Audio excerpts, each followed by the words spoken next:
6ஆம் வகுப்பு தமிழ் முதல் பருவம் தேர்வுக்கு மிக முக்கியமான வினாவிடைகள். 1. ஏற்றத்தாழ்வற்ற டாஷ் அமைய வேண்டும். விடை: சமூகம். 2. நாள் முழுவதும் வேலை செய்து களைத்தவர்க்கு டாஷ் ஆக இருக்கும். விடை: ஆசதி. 3. நிலவு பிளஸ் என்று என்பதனைச் சேர்த்து எழுதக் கிடைக்கும் சொல் டாஷ். விடை: நிலவென்று. 4. தாய்மொழியில் படித்தால் டேஷ் அடையலாம். விடை: மேன்மை. 5. தகவல் தொடர்பு முன்னேற்றத்தால் டேஷ் சுருங்கிவிட்டது. விடை: வானம். 6. தொன்மை என்னும் சொல்லின் பொருள் டேஷ். விடை: பழமை. 7. தமிழ்மொழி போல இனிதாவது எங்கும் காணோம் என்று பாடியவர் டேஷ். விடை: பாரதியார். 8வது மா என்னும் சொல்லின் பொருள். விடை: விலங்கு. 9வது நாம் சிந்திக்கவும் சிந்தித்ததை வெளிப்படுத்தவும் உதவுவது. விடை: மொழி. 10வது தமிழில் நமக்கு கிடைத்துள்ள மிக பழைமையான இலக்கண நூல். விடை: தொல்காப்பியம். 11.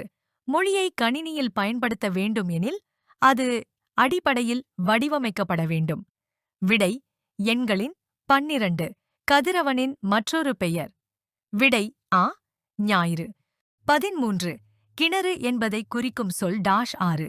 விடை: கேணி. 14. சித்தம் என்பதன் பொருள் டாஷ். விடை: உள்ளம்.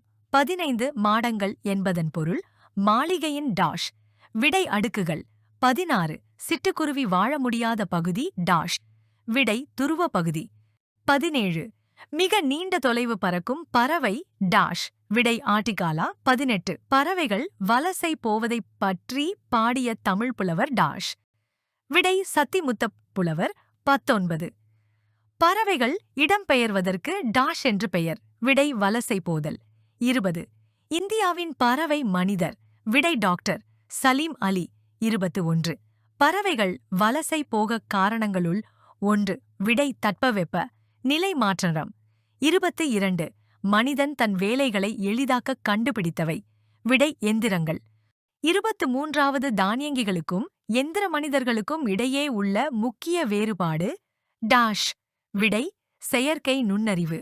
24வது உலக சதுரங்க வீரரை வெற்றி கொண்ட மீத்திரன்.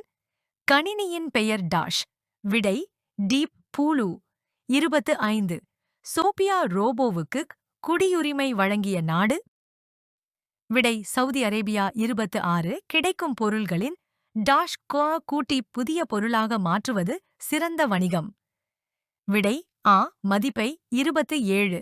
சிலை செதுக்கப்படும்போது உதிரும் கல்தூளை டாஷ் மாற்றலாம். விடை: கோலமாவாக